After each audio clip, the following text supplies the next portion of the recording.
ہو جاتی ہے۔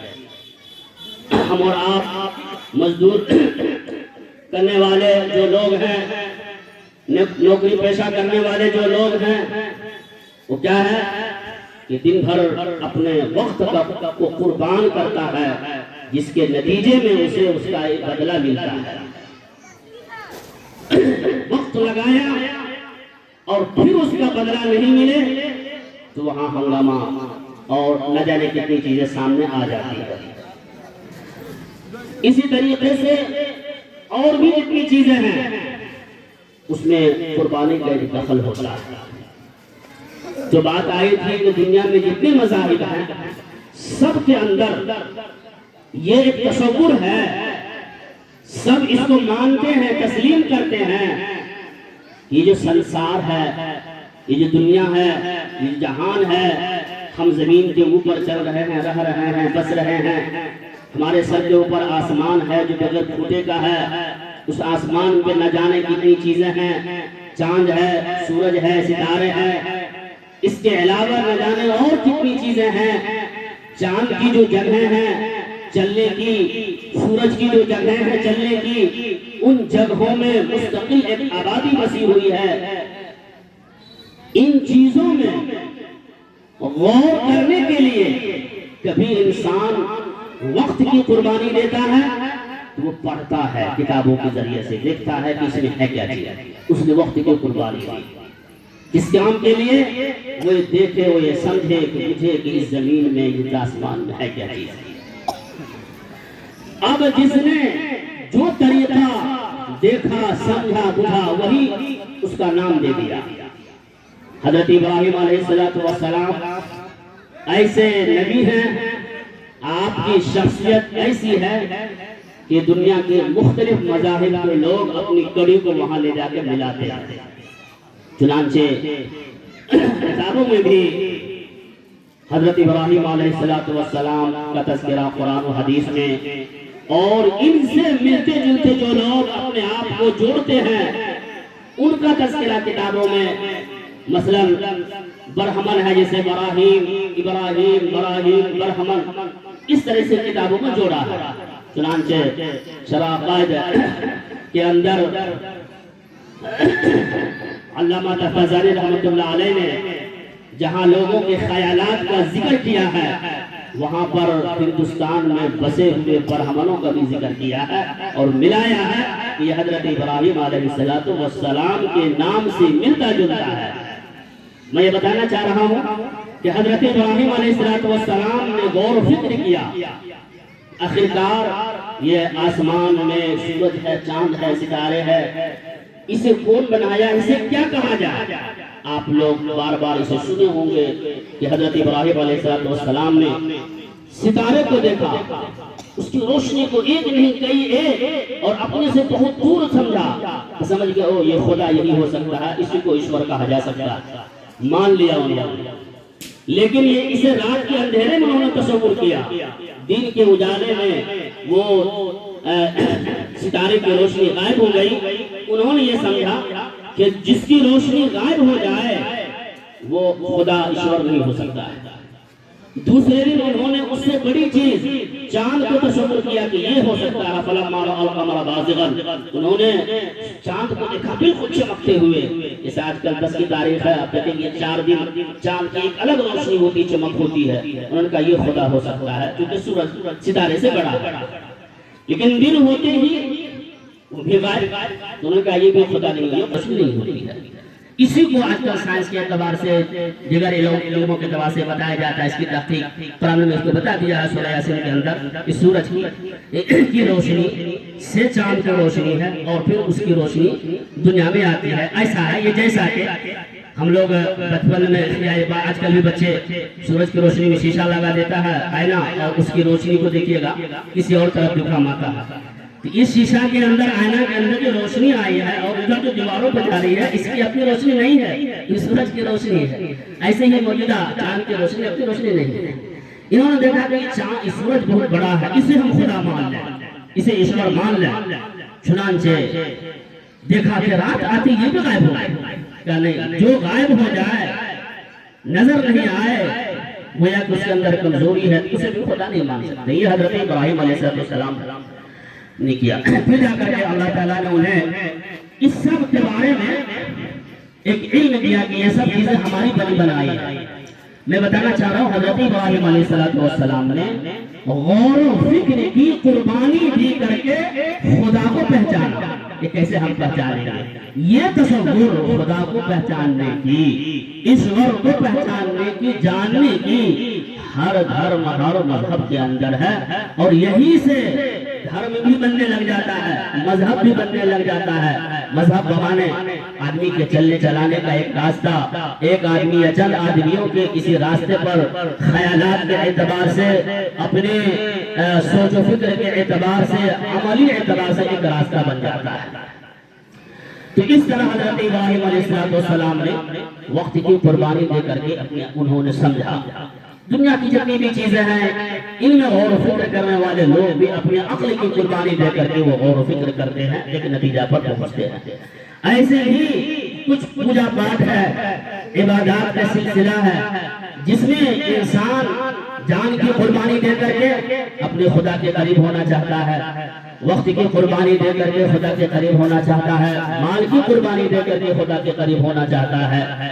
حضرت ابراہیم علیہ السلام کو اللہ تعالیٰ نے 120 سال کی عمر میں حضرت اسماعیل علیہ السلام عطا کیے، وہ بھی بہت مرتبہ دعا مانگنے کے بعد. 120 سال کی عمر تک اولاد نہیں ہوئی، 120 سال گزر گئے، کوئی اولاد نہیں. چنانچہ سورہ صافات میں حضرت ابراہیم علیہ السلام کا جو دعا مانگنے والا الفاظ ہے وہ یہ ہے، رب هب لي من الصالحین، اے اللہ مجھے ایک اولاد عطا کر دے جو میرا وارث بن کر کے میری باتوں کو دوسروں تک پہنچائے. بار بار حضرت ابراہیم علیہ السلام اولاد کی دعا مانگ رہے ہیں. 120 سال کی عمر میں حضرت اسماعیل علیہ السلام اللہ کہتے ہیں جو انہوں نے دعا کی، آگے آتے کریمہ ہے فَبَشَّرْنَاهُ بِغُلَامٍ حَلِيمٍ، ہم نے ابراہیم کو خوشخبری دی ایک سمجھدار برداشت کرنے والا اولاد کی لڑکی کی. درمیان میں ایک آدمی کے لیے غلام کا لفظ ہے، قرآن نے غلام کا لفظ استعمال کیا. آج کل یعنی دوسری زبانوں میں اس کا جو متبادل ہونا چاہیے عربی میں موجود ہے، جس کو ہم لوگ غلام بول کر کے غلام سمجھتے ہیں. مثال کے طور پر کبھی کوئی کہتا ہے دباؤ کی بنیاد میں تمہارا غلام ہوں، یہ لفظ بولنا بھی نہیں تھا لیکن ایک زبان میں چل گئی ہے. تو غلام یعنی جو بول کر کے ہم سمجھ رہے ہیں، آپ کہتے ہیں ہم کہتے ہیں میں تمہارا غلام نہیں ہوں، وہ میرا غلام نہیں ہے، اس کے لیے عربی میں عبد کا لفظ استعمال ہوتا ہے، غلام کا لفظ استعمال نہیں ہوتا ہے. قرآن میں اللہ نے فرمایا فَبَشَّرْنَاهُ بِغُلَامٍ حَلِيمٍ، غلام کہتے ہیں ایسی اولاد جو ابھی اولاد آئی نہیں، یعنی گویا کہ تمہاری اولاد کی ہم خوشخبری دے رہے ہیں لڑکے کی جس کے اندر صفت ہوگی ماننے کی، برداشت کرنے کی. یہ اللہ تعالیٰ نے خوشخبری دی. بہرحال ہوتے ہوتے 120 سال کی عمر میں پیدا ہوئے، ابھی 5-6 دن بھی نہیں ہوا ہے، کہا بیوی اور بچے دونوں کو فلاں جگہ دے آؤ. چنانچہ آج صفا مروہ ہے جو حاجی وغیرہ جاتے ہیں وہاں جا کر چھوڑنے کا حکم ہوا. اولاد میں 20 سال میں اب چھوڑنے کا حکم ہے. ایسی جگہ پر وادی ہے، اس کو اس کا ذکر کیا، وادی غیر ذی زرع، بالکل پتھری زمین، گھاس بھی اگنے کا نام نہیں، وہاں جا کر چھوڑ کر کے آ جا. چنانچہ حضرت ابراہیم السلام نے اپنے بیٹے کو اور اپنی بیوی کو وہاں چھوڑ کے چلے آئے. انہیں کی رگڑ کی بنیاد پر اللہ تعالیٰ نے وہاں چشمہ جاری کیا. آج وہ زمزم ہے اور وہ جو بار بار گھوم رہی تھی صفا مروہ کے درمیان، صفا مروہ کے درمیان، تو اس کا ذکر قرآن کریم نے صفا والمروہ اور اس کے بارے میں ذکر کیا ہے. بہرحال جب وہ فَلَمَّا بَلَغَ مَعَهُ السَّعْيَ، قرآن کریم میں اللہ تعالیٰ نے استعمال کیا فَلَمَّا بَلَغَ مَعَهُ السَّعْيَ، جب وہ اتنے بالغ ہو گئے کہ باپ کے ساتھ چلنے لگے. باپ کے دوڑ رہا ہے تو بیٹا بھی دوڑ رہا، باپ چل رہا ہے تو بیٹا بھی چل رہا، باپ کہیں جا رہا ہے بیٹا بھی جا رہا. سایہ یعنی باپ کے ساتھ وہ چلنے پھرنے لگ گیا، باپ کی باتوں کو سمجھنے لگ گیا. اس عمر کو پہنچ گئے، انہوں نے کہا میں خواب میں دیکھ رہا ہوں کہ میں تجھے ذبح کر رہا ہوں. فانظر ماذا ترى، تمہارا کیا خیال ہے، تمہاری کیا رائے ہے؟ انہوں نے کہا قال یا ابت افعل ما تؤمر ستجدنی ان شاء اللہ من الصابرین۔ بیٹا بھی سمجھ گئے کہ یہ اللہ کے نبی ہیں، ان کا خواب غلط نہیں ہو سکتا ہے، تو چونکہ اللہ نے ادھر خوشخبری دی تھی کہ ہم ایسا بیٹا دیں گے جو سمجھے گا، برداشت کرے گا، وہ صفت فوراً آگے کہا کہ آپ کو جو حکم ہوا ہے مانا کر دیں گے، مجھے ذبح کرے تو کر دیں گے۔ چنانچہ وہ دونوں چلتے ہیں، فلما اسلما وتلہ للجبین، چنانچہ دونوں چلے، کہاں جائیں گے؟ ذبح کرنے کے لیے لے جا رہے ہیں۔ آج جو حاجی وغیرہ جاتے ہیں سنتے ہوں گے، آپ لوگ موبائل میں دیکھتے ہوں گے، بار بار جگہ جگہ پر وہ حاجی کنکری پھینکتا ہے، چلتا ہے، پھر کنکری پھینکا، پھر پھینکا، پھر پھینکا، پھر پھینکا، کئی دن کا سلسلہ چلتا رہتا ہے۔ ابراہیم علیہ السلام جب بیٹا کو لے کے چلے تو اب شیطان انسانی شکل میں آ کر کے بیٹا کو سمجھا رہا، کبھی باپ کو سمجھا رہا ہے، 1 سال 20 سال کی عمر میں یہ بیٹا پھینکا، اس کو قربان کر رہے، عقل کے خلاف بات ہے، بالکل آپ اچھے کام نہیں کر رہے، بیٹا کو سمجھا رہے تیرا باپ تجھے ذبح کرنے جا رہا ہے۔ تو فلما اسلما، دونوں جب چلے، وتلہ للجبین، ابراہیم علیہ السلام نے حضرت اسماعیل کو جبین گردن کے بل لٹا دیا۔ اب وہ چھری چلنی تھی، اللہ نے کہا رک جاؤ، اب تم اپنے امتحان اور قربانی میں کامیاب ہو گئے۔ اسی کی یاد میں ہم لوگ یہ کرتے ہیں۔ تو قربانی سے کیا ہوتا ہے؟ اس طرح کی قربانی سے مقصد ہوتا ہے قرب خداوندی، اللہ کے قریب ہونا، ایشور کے قریب ہونا۔ ایک آدمی اپنے وقت کی قربانی دے کر کے قریب ہوتا ہے، ایک آدمی جان کی قربانی دے کر کے قریب ہوتا ہے۔ تو قربانی سے کئی فوائد ہوتے ہیں، چنانچہ دلوں کی سختی دور ہوتی ہے، انسان کے اندر سے ایک سستی ختم ہوتی ہے، بخل ختم ہوتا ہے، یعنی خود کے مال کا اپنے اوپر بھی استعمال کرنے سے وہ انسان چکتا نہیں ہے۔ ورنہ بعض دفعہ ایسا ہوتا ہے کہ انسان اگر دوسروں کے حق میں وہ اگر احتیاط سے کام لیتا ہے، بخل سے کام لیتا ہے، تو بعض دفعہ اپنی ذات کے اوپر بھی خرچ کرنے سے بھی بخل کر لیتا ہے۔ یہ انسان کو بعض دفعہ نقصان کر دیتا ہے، اس سے دلوں کی سختی آتی ہے، تو انسان دور ہوتا ہے، کس سے؟ اللہ کے قریب ہونے سے دور ہوتا چلا جاتا ہے۔ بظاہر کی دنیا میں ہے، ایسا نہیں ہے کہ اللہ سے دور ہو گیا ہے تو اس کی روزی روٹی بند ہو جائے گی، ایسا نہیں ہے، یہ ایک الگ چیز ہے۔ لیکن اللہ کی جو ایک قربت ہوتی ہے اس سے دور ہوتا چلا جاتا ہے۔ جیسے ہم لوگوں کے آپ سے جو بہت سے معاملات ہوتے ہیں اس طریقے سے ہوتے ہیں، ایک انسان کا ایک انسان سے لگاؤ ہوتا ہے، دوستی ہوتی ہے، دوستی بڑھتے بڑھتے اس طرح ہو جاتی ہے کہ اب گویا کہ دونوں کے درمیان اس طریقے سے لگاؤ ہوتا ہے کہ ایک انسان دوسرے انسان کے لیے جان کی بھی قربانی دینے کو، مال کی ہر چیز قربانی دینے کو تیار ہو جائے، وہ صرف کیوں؟ قربت کی بنیاد پر۔ ایسے ہی اللہ سے قریب ہوتا ہے۔ یہ قربانی ہمیں صرف اس لیے نہیں کہ ہم نے اپنے جانور لیے اور جانور کو ہم نے ذبح کر دیا، اس سے ہمیں ایک حکم کو ہم نے ادا کر لیا، ہماری چھٹی ہو گئی، نہیں، اس سے ایک نہیں کئی ایک اشارے ملتے ہیں۔ ہم اپنے آپ میں بدلنے کے لیے ہم قربانی دیں گے، وقت کی، پیسے کی، دیگر چیزوں کی، ہمارے اندر علم ہے، علم کی جتنی بھی لوازمات ہیں وہ سب چیزیں آ جائیں گی۔ آج جو قوم تعلیم میں پیچھے ہے، کیوں؟ وہ وقت کی قربانی دینا نہیں چاہتی، مال کی قربانی دینا نہیں چاہتی، اور یہ دونوں قربانی کی بنیاد پر قوم، علاقے کے لوگ پیچھے ہوتے چلے جاتے ہیں۔ ایک جگہ پر ایک عربی شاعر نے کہا ہے، یتیم کے سلسلے میں ہم و آپ کے ذہن میں یتیم ایسے لوگوں کو تصور کیا جاتا ہے جس کے ماں باپ نہیں ہو، یا باپ ہو ماں نہیں ہو، ماں ہو باپ نہیں، یا دونوں نہیں ہو۔ لیکن وہ شاعر کہتا ہے کہ نہیں، وہ زیادہ یتیم ہے جو علم سے خالی ہے، وہ اس یتیم سے زیادہ یتیم ہے جو علم سے خالی ہے۔ یہ ایسی چیز ہے آج جو قوم قربانی دے رہی ہے۔ آپ دیکھئے کہ بہت سے قومیں ایسی ہیں، ان کی تعداد کم ہے، لیکن وہ کیا ہے؟ بہت بڑی بڑی جگہ پر وہ ہے۔ وہ کیوں ہے؟ وہ اپنے آپ کو قربان کر دیا، وقت کی قربانی دے دی، پیسے کی قربانی دی، ہر چیز کی قربانی دی، جان کی قربانی دی، اپنے اولاد کو لگا دیا کہ تمہارے پڑھنے سے ملک کا فائدہ ہے، تمہارے پڑھنے سے ملک کے افراد کا فائدہ ہے، تمہارے پڑھنے سے علاقے کا فائدہ ہے، تمہارے پڑھنے سے دیش واسیوں کا فائدہ ہے۔ لہذا انہوں نے اپنے آپ کو قربان کر دیا.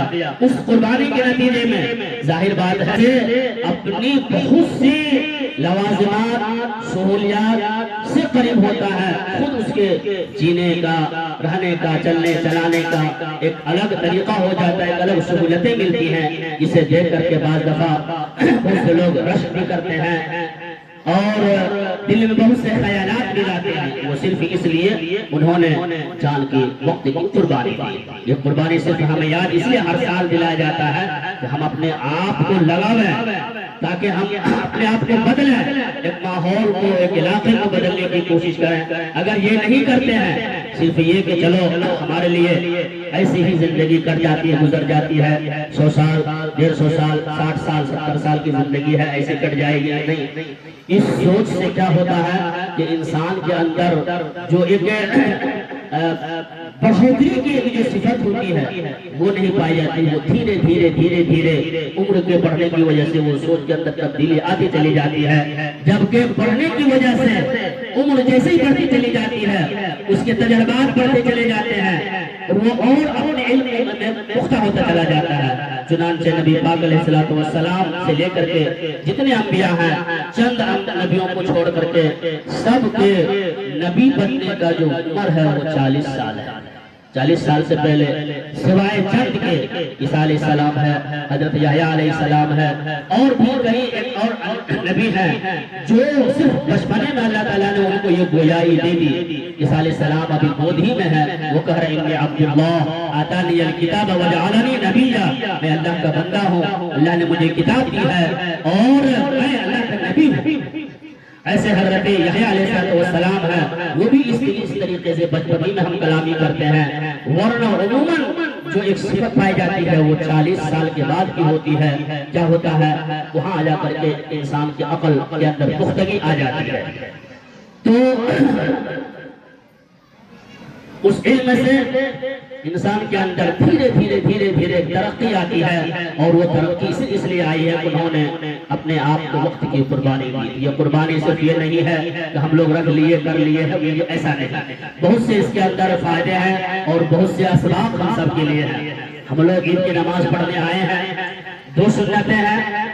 نماز واجب ہے، ادا کرنے کا طریقہ وہ 2 ہے.